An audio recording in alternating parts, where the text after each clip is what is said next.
So good afternoon to all my dear friends. Today I will be taking a tutorial on designing of CMOS differential amplifier or CMOS operational amplifier using LT Spice and then simulating it.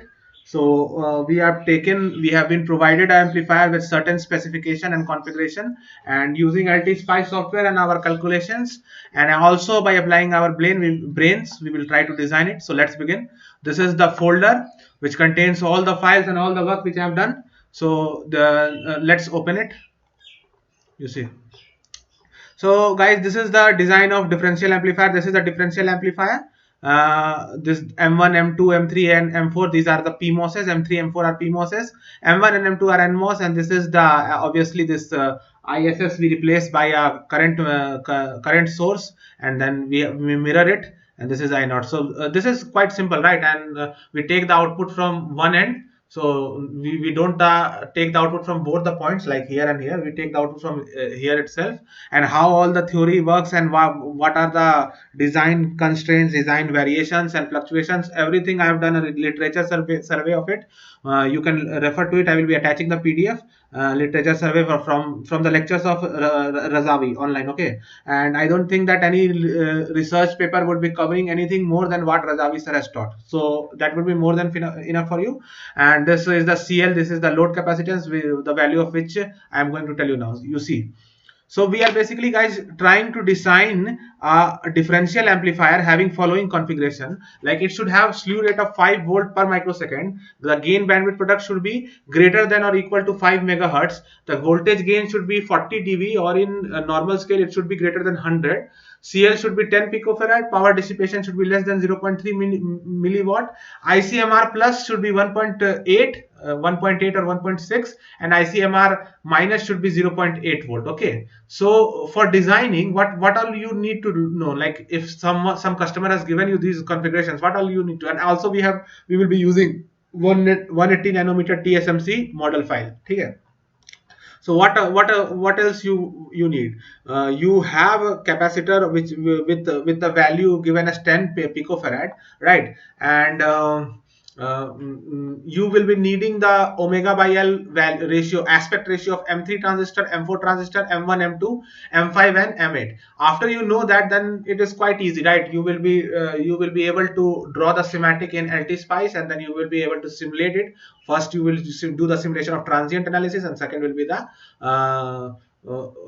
AC response, frequency analysis. Yeah, so let me show you what actually I have done is, like for Cadence software, you don't have to worry, because that's already taught in the class, and you have Hafiz KT video YouTube channel. From there you can go and watch the tutorial, and it is very much understandable. But in the net I was not able to find the design of CMOS differential amplifier using LT Spice, so that was a very much challenging thing. But luckily I, with my help of friend Sonal, we tried to simulate it, and we are getting very good amplifier. Okay, so let's begin. So this is the calculation, guys. This is the calculation page of what first we need to do the calculation, right? So slew rate is given as 5 volt per microsecond. So slew rate is basically defined as maximum rate of change of output voltage. So dV out by dt max. So it finally comes, this I0 comes out to be 50 microampere. So let me open the LT Spice also now, then it would be more convenient to you.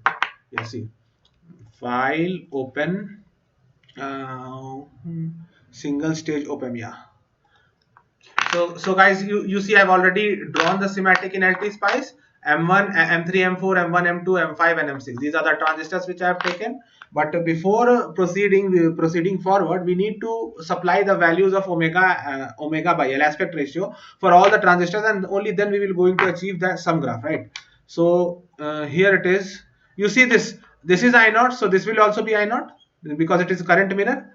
And if this is I0, then equally the current will be distributed. Like this half circuit will be having I1 equal to I1 or I3 equal to 25 microampere, and this half circuit will be having I4 and I2 equal to 25 microampere. These both sum up to give an overall current I1 plus I2 equal to 50 microampere, right?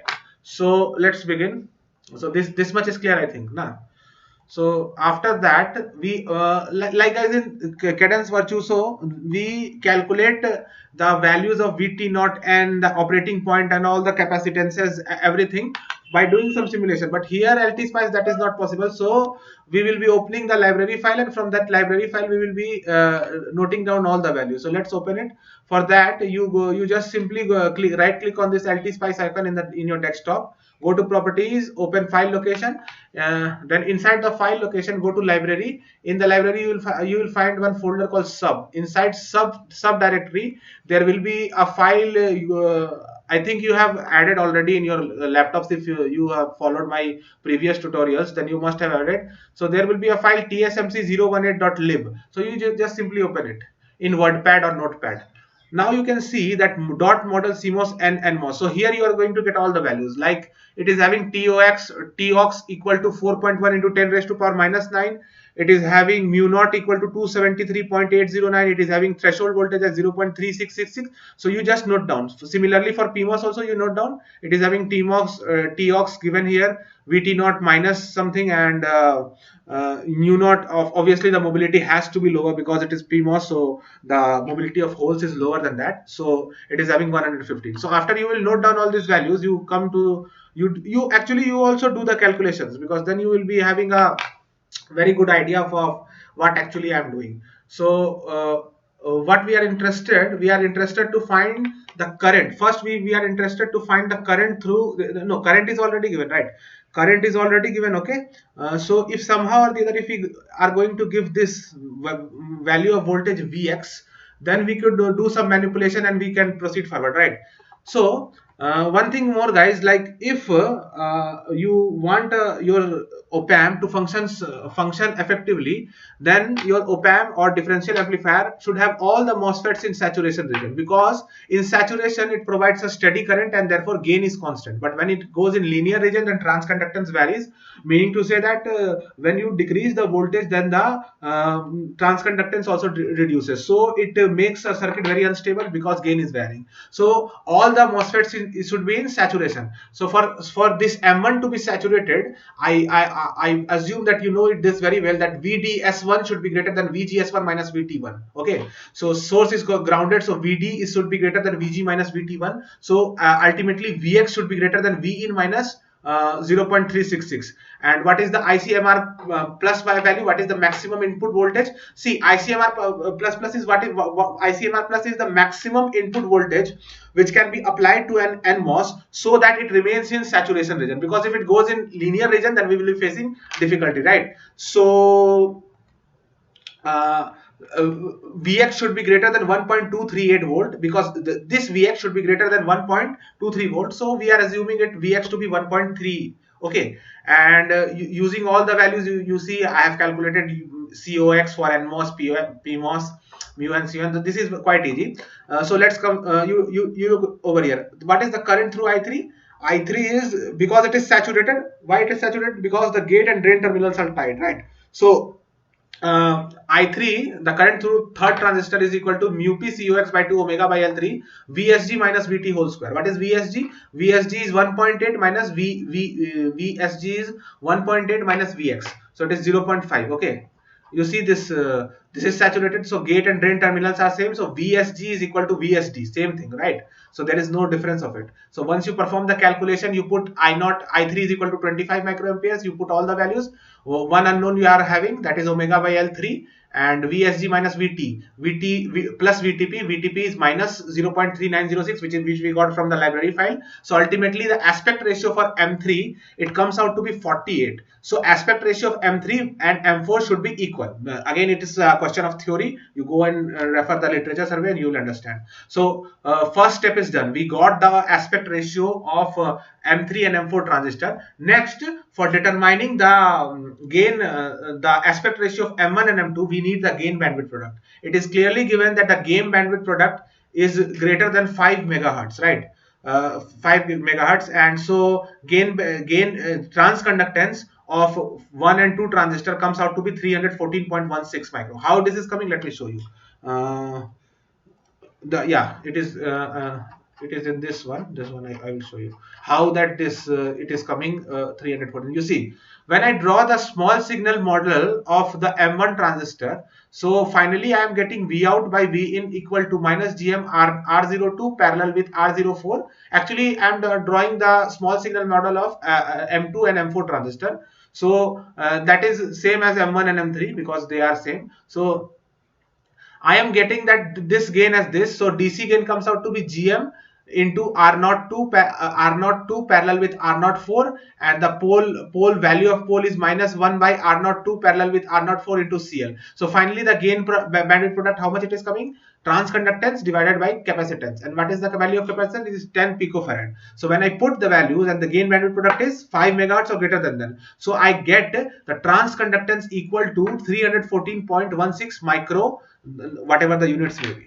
So also guys, the value of transconductance is GM is equal to under root 2 ID mu n su x omega by L, and omega by L 1 here. So when I put all the values over here guys, so I am getting omega by L's value equal to 8.69672. So finally omega by L of 1 and 2 transistor comes out to be 9. Now lastly we are left with the aspect ratio of 5th transistor and 6th transistor. So that is also very easy. Let me show you. I am drawing a part of the circuit, like this is M1 circuit and this is the M5 circuit. So you see V in here we will be using ICMR minus.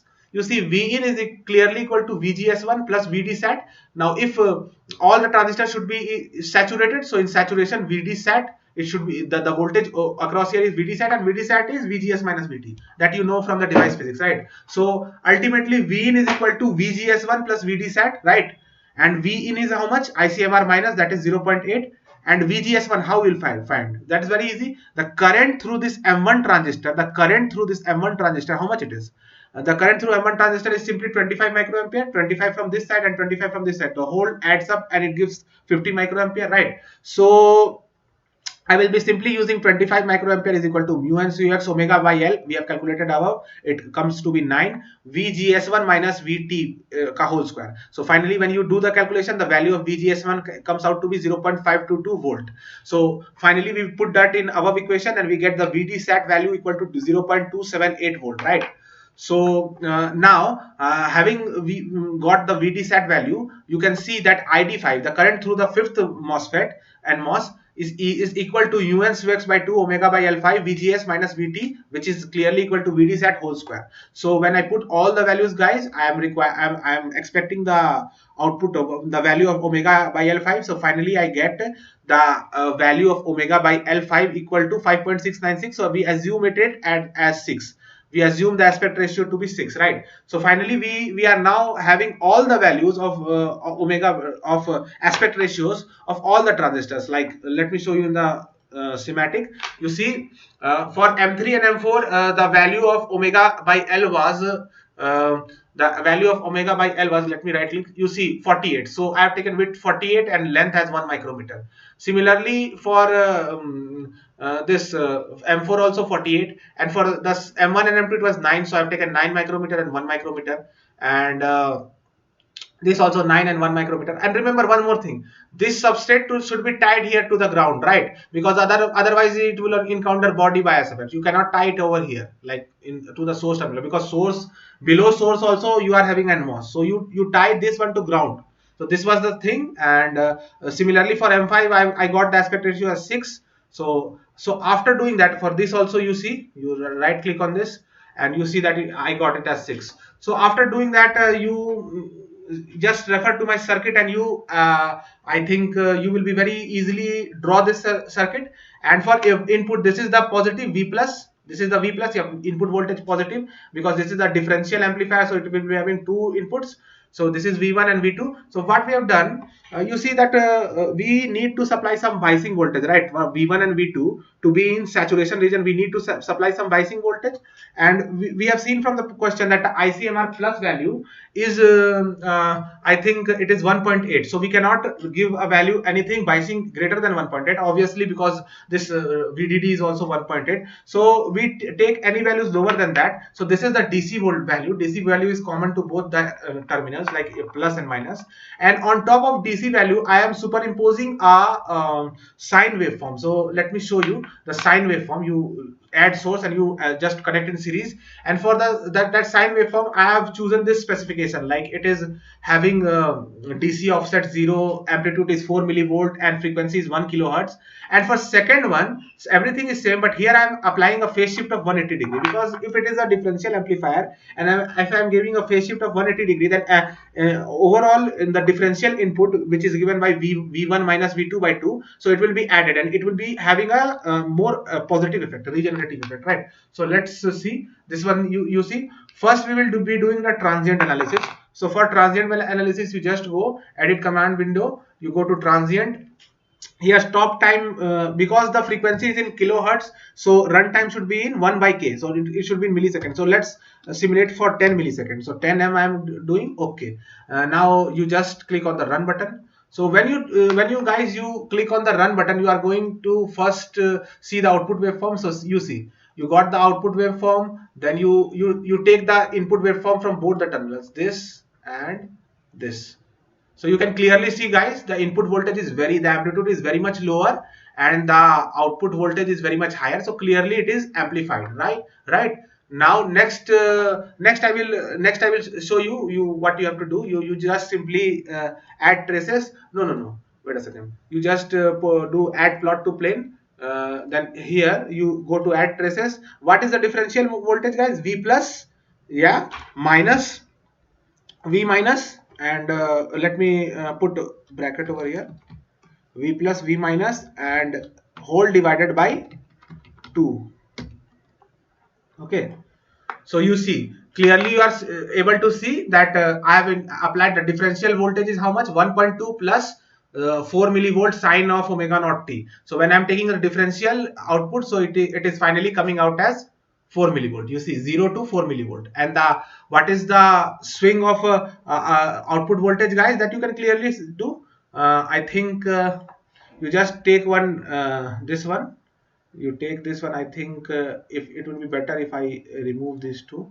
So let's cut it.